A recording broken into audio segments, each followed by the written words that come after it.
No, no.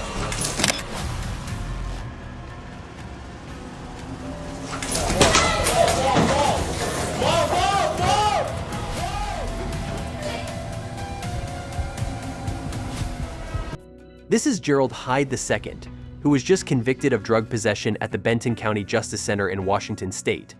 Hyde was led down the holding cell with other convicts before being taken to prison.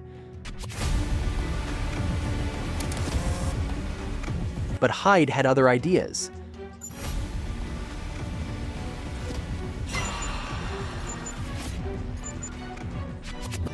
As an officer turned his back to him, Hyde slipped out and snuck back into the courtroom. He then removed his prison shirt and used it to hide the handcuffs.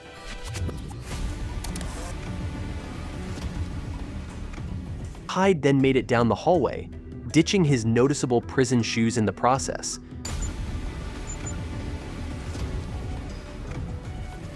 Before exiting through the lobby and making a run for it out onto the streets.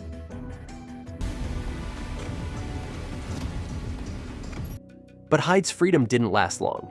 He was recaptured 2 hours after his escape. The 24-year-old was later convicted of second-degree escape and sentenced to 2 years and 2 months in prison. While Gerald Hyde had a nifty attempt to escape justice, what happens when a convict is so fast even the camera can't keep up?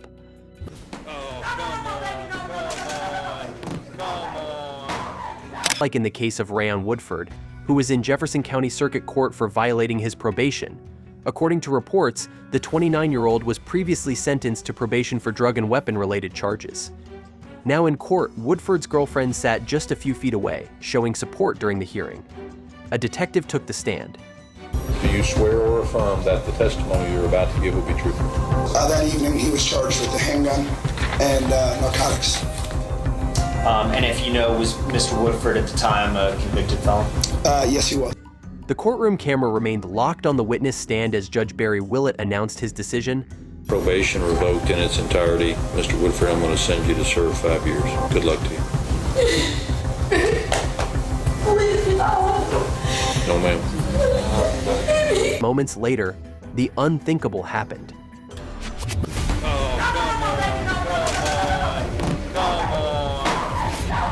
Lock the door back up. There was a flash across the camera as Woodford attempted to make a break for it. His girlfriend could be heard pleading with him to stop.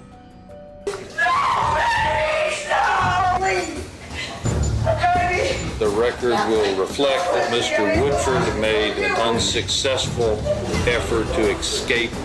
Woodford's escape was unsuccessful. He was brought back into the courtroom by deputies and arrested.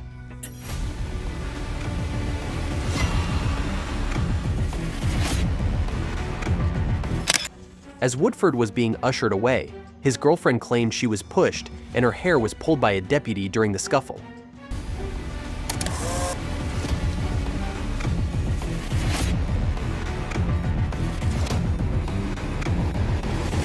Judge Willett allowed her to address the court. I didn't do anything wrong, and he didn't have to put his hands on me, period. Okay. But you condoning that, right? I'm not condoning any. No, wait a minute. Come back up here right now. Don't you tell me I'm condoning anything. I just told you what I observed. You made an effort to stop him from leaving. I appreciate that. But in the thick of it, when your boyfriend is fighting with deputies, people might get pushed out of the way. Woodford's girlfriend faced no additional charges. She tearfully leaves the courtroom moments later. In contrast, Woodford faced an additional charge of second-degree escape on top of his 5-year sentence. Stop. Stop. I'm sorry for what happened to your underfoot. Just stop. You life in prison. I made my ruling. I'm not just some gangbanger that you tried to betray me as. It was so very hard for me to tell the 5-year-old his dad would never come home. I don't regret that. The only thing that regret is that he was killed too. I wish I killed more of those mother. Our whole world was turned upside down from that point. You took it upon yourself to end my son's life. You changed our lives forever. Jonaiki Martinez Estrella, who was facing murder charges in New York, was involved in a horrific crime that took place on the night of June 20th, 2018. Estrella, along with Manuel Rivera, Elvin Garcia, Jose Minez, and Antonio Santiago, brutally stabbed and killed 15-year-old Leandro Guzman Feliz. All 5 were members of a notorious Dominican gang known as the Trinitarios. Reports indicate that Leandro had left his Bronx apartment to meet a new friend just a few blocks away when 4 cars suddenly pulled up, marking the beginning of the tragic event.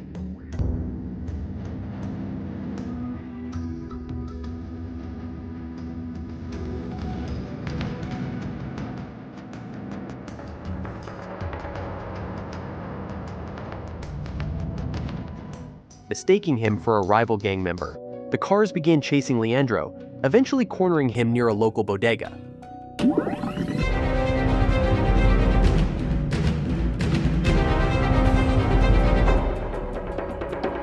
CCTV footage from inside the shop shows a desperate Leandro seeking refuge, frantically trying to hide behind the counter.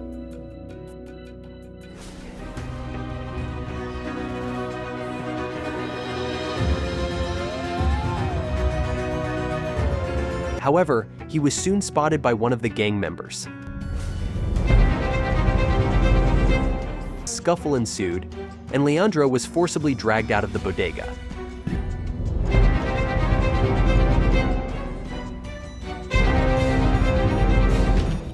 What happened next shocked the entire city of New York.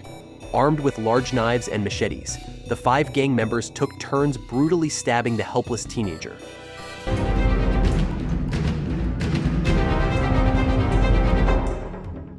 They then fled the scene in getaway cars, leaving Leandro gravely injured. After the attack, a severely injured Leandro managed to re-enter the shop, seeking help, but was tragically sent away. Outside, fading fast, Leandro gestured towards onlookers, desperately trying to signal them to call 911.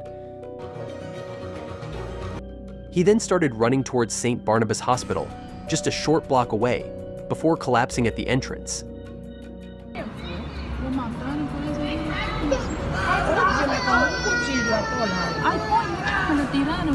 Passers-by desperately tried to save Leandro, but shockingly, 2 police officers stood by, watching the scene unfold.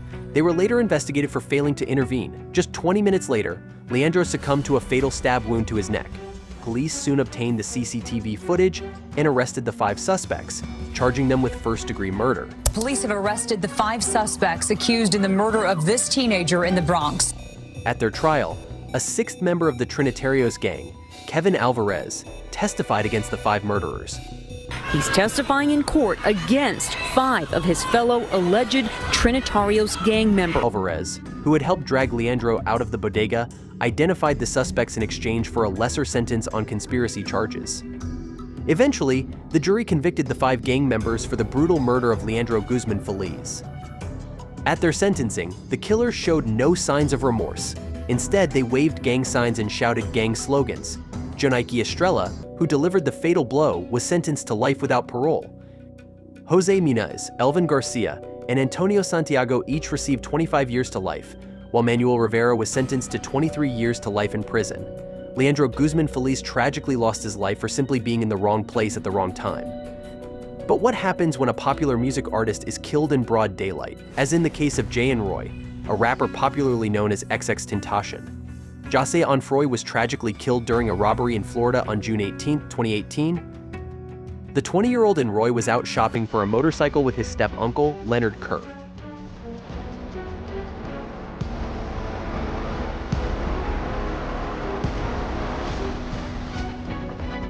Earlier that day, Onfroy had withdrawn about $50,000 from the bank to make his purchase. The young rapper was unaware that he was being stalked by 4 men: Michael Boatwright, Trayvon Noam, Dedrick Williams, and Robert Allen. Allen even followed in Roy into the dealership to confirm that it was indeed the rapper.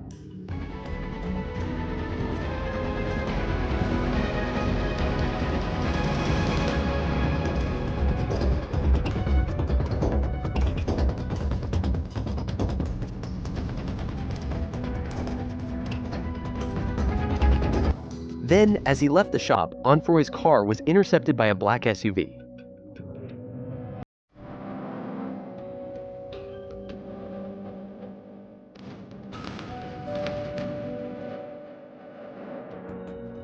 armed with guns and their faces covered with masks, Boatwright and Nome stepped out of the SUV and robbed Onfroy at gunpoint. A scuffle ensued, and the two men fatally shot the rapper before grabbing his bag of cash and fleeing the scene.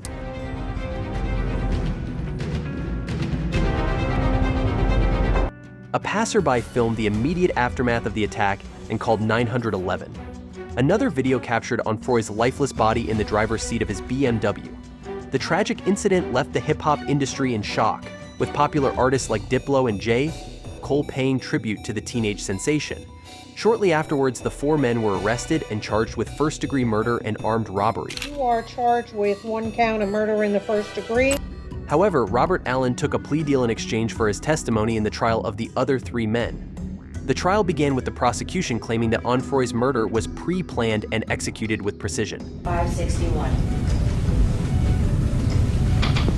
So ask yourselves, that's more than enough time to formulate the premeditated intent and the design to kill someone and the killing. Boatwright's lawyer suggested that Robert Allen, who had yet to testify against the 3, would lie in court.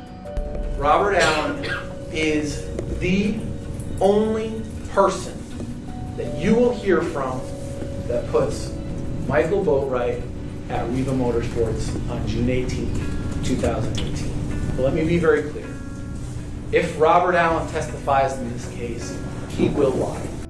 Then, Williams' lawyer incredibly threw accusations at popular hip-hop artist Drake, arguing that the Grammy Award-winning rapper was to be blamed for Onfroy's death, claiming that Drake had a motive before X's death. And do you think that for one moment, here today, days after the event, he's killed by 2 masked men, right? He came on social media and said, guys, before he dies, if anybody kills me, it's Drake. Do you think in that time span that they went and they addressed him, they talked to him? No. Do you think sitting here today, years later, any detective has ever asked, Drake or anybody like that? No. He also accused Robert Allen of getting paid by Drake to testify against the other defendants. In 2018, did you receive from either Drake or one of Drake's associates? I never met Drake. You never met Drake? No. Do you know who he is, though, right? Finally, Nome's lawyer argued that there was no physical evidence linking his client to the crime.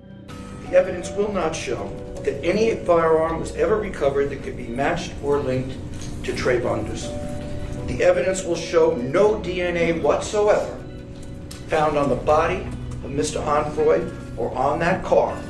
He was wrong.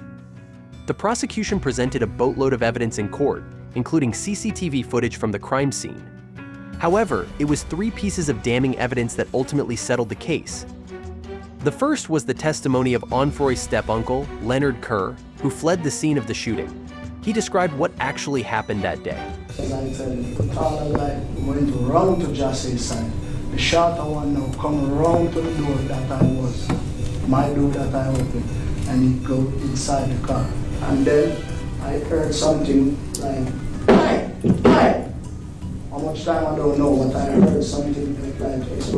Kerr also reenacted the moment Onfroy was shot, providing a crucial account of the events. Come out the effing car, and he was like with a gun.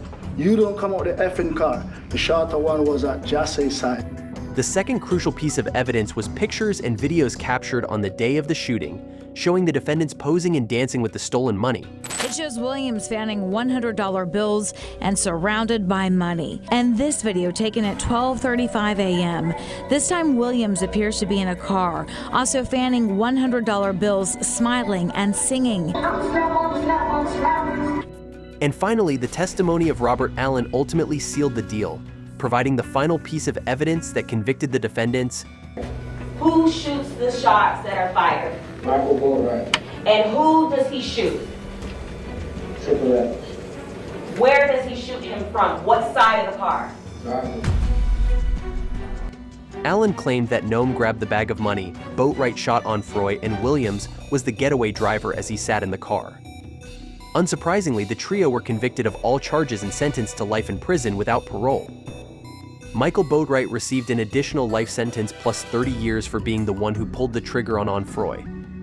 As for Robert Allen, his plea deal meant a reduced sentence of 7 years in prison plus 20 years of probation for second-degree murder. Meanwhile, XXXTentacion's promising life was tragically cut short for a few $1,000s.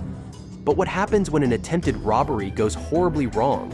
Like in the case of Michael Thomas, who's facing homicide charges in Wisconsin.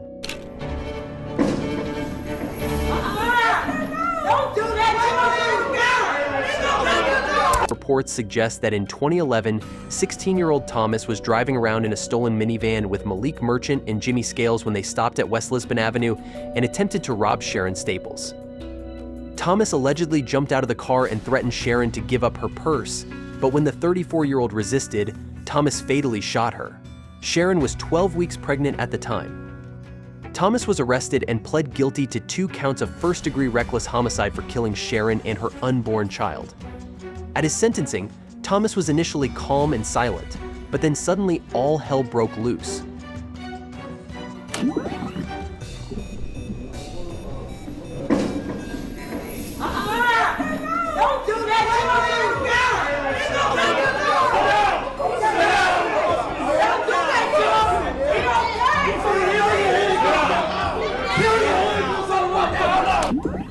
As he was about to leave the courtroom, Thomas looked towards his family and attempted to move towards them.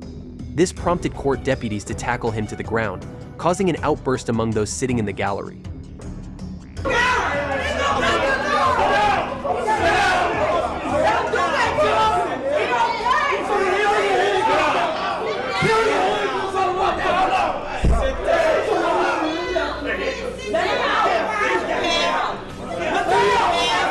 The deputies managed to stand him up on his feet, but they couldn't control the teenager.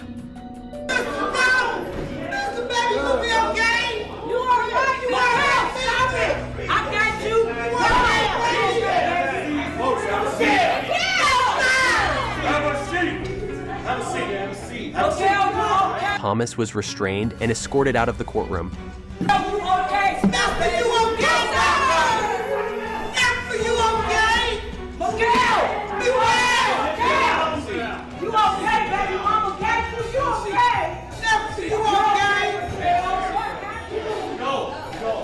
The sheriff took hold of the situation and calmed the irate family members down. Listen, all right, please. No good is going to be done by this courtroom being disrupted, okay? What's going to happen is we are going to allow the other people that were in this courtroom to leave, okay? Eventually, the crowd started leaving. No, Sean. A deputy asked a guy named Chuck to wait, but Chuck was having none of it. Just wait, okay? We're gonna let everybody go. Mama right there. Come on, every time I fuck a little brother, leave me the fuck alone.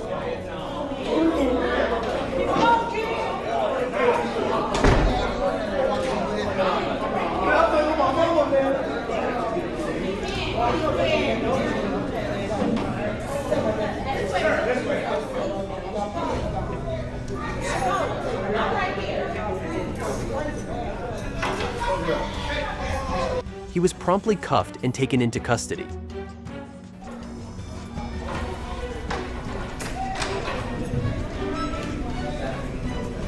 Ultimately, Michael Thomas was sentenced to 35 years in prison. As for Malik Merchant, who police said acted as a lookout, he was sentenced to 17 years in prison. The getaway driver, Jimmy Scales, who claimed to be a member of the street gang Disciples, was sentenced to 25 years in prison. While Michael Thomas showed great physical strength and defiance in court, what happens when a gang member bursts into tears, like in the case of Brandon Spencer, who's facing attempted murder charges in California? Brandon Spencer, police said, was involved in a shootout at a Halloween party on the University of Southern California campus in 2012. He was convicted of shooting a rival gang member at a 2012 Halloween party on the USC campus. 4 people were wounded in the incident. Some students fled the scene while others hid. Reportedly, Spencer also ran with them but was eventually captured by the LAPD. He was charged with 4 counts of attempted murder. During his trial, the prosecution argued that Spencer, a known gang member, fired into the crowd in retaliation against a rival gang member. You are so intent on killing someone that you're willing to shoot them and at the same time open fire into a crowd. However, Spencer maintained his innocence throughout the trial. sorry for what happened, Your Honor, but I came to life in prison. And I'm not a bad person, but I made mistakes. But I'm not just some gangbanger that you tried to portray me as. But the jury was having none of it. They found Spencer guilty of all charges. Then, at his sentencing, as the judge read out his fate, Spencer completely lost it. The minimum period of parole eligibility is 15 years plus 25 years of life in accordance with Penal Code Section 12022. He broke down and banged the table twice with his head before being held back by officers. Ultimately, Spencer was sentenced to 40 years to life in prison for the USC shootings. While Brandon Spencer had a total meltdown in court, how does it compare to a case that terrorized the whole country, like in the case of David Parga, who's on trial for murdering a student in California? In 2006, 27-year-old Leland Washington, an African-American, was reportedly asked to leave a Halloween party where most of the guests were Mexican gang members. Police said Washington came back to the party, which Parga, a La Habra Street gang member, felt was a sign of disrespect. The gangster then walked up to the college graduate and, without provocation, shot him several times in the torso. Washington was rushed to UCI Medical Center, where he died soon after. Parga was arrested and charged with felony murder. He decided to represent himself in court and was eventually found guilty of second-degree murder. During sentencing, family members of Washington addressed their loved one's killer. His brother said Washington did not deserve to go this way. There's days that the grief is so much that I just kind of muddle through the day. You have to understand who he was. He was such a great person, and the way that he died, he did not deserve that at all. While their sister spoke about the emptiness left behind by her brother's death. Halloween weekend will never be the same for us. My brother was murdered that weekend, and it's ironic that we're here today for the sentencing for the person that murdered Leland Cleophas Washington. The mother of Leland Washington expressed that, if given a chance, her son would have been a great friend to his killer, highlighting the tragic loss and the pain caused by the senseless violence. He couldn't have been anything but a friend to him. He couldn't have found any other way but to make him a friend. Parga was also given a chance to speak, where he displayed remorse for his actions and apologized to the victim's family, expressing regret for the senseless violence that took away an innocent life. I know there's nothing I could do to bring you guys' son back, brother back, but I am deeply sorry for what happened to him. To you specifically, I want to say sorry to what happened to your son. I know the pain you're feeling. My mom comes to see me, she cries because what's happening to me, and I could only imagine what you're going through. You lost your son. Joseph Lancia, the president of the Hells Angels biker gang in Rhode Island, was involved in a violent altercation when he fired a gun at a truck driven by Richard Starnino. Starnino, who was once considered a prospect for joining the Hells Angels, had been engaged in an ongoing dispute with Lancia. Although no one was injured in the incident, the situation could have escalated and resulted in serious harm. Lancia was charged with attempted murder, and his position as a leader in the gang made the case particularly high profile. After the shooting incident, where Richard Starnino miraculously survived the attack, a massive raid was conducted at the Hells Angels headquarters. Law enforcement aimed to gather evidence and dismantle the operations of the gang, which had been linked to various criminal activities.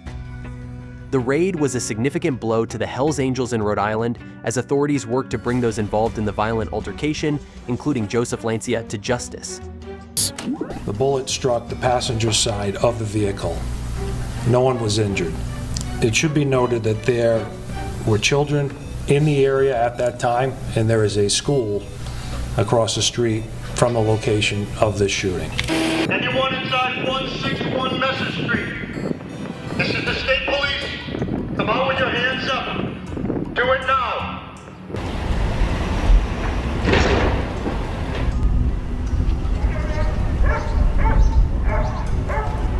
Some gang members were arrested and taken into custody. Lancia, too, was arrested. As part of a plea agreement, Joseph Lancia's more severe charges of attempted murder were dropped. Instead, he pleaded no contest to felony assault and battery. This plea deal allowed him to avoid a lengthy sentence for attempted murder, but he still faced significant legal consequences for his actions. The charges reflected the seriousness of the incident, but the reduction in charges highlighted the legal maneuvering that often takes place in high-profile cases involving gang members or individuals with ties to criminal organizations.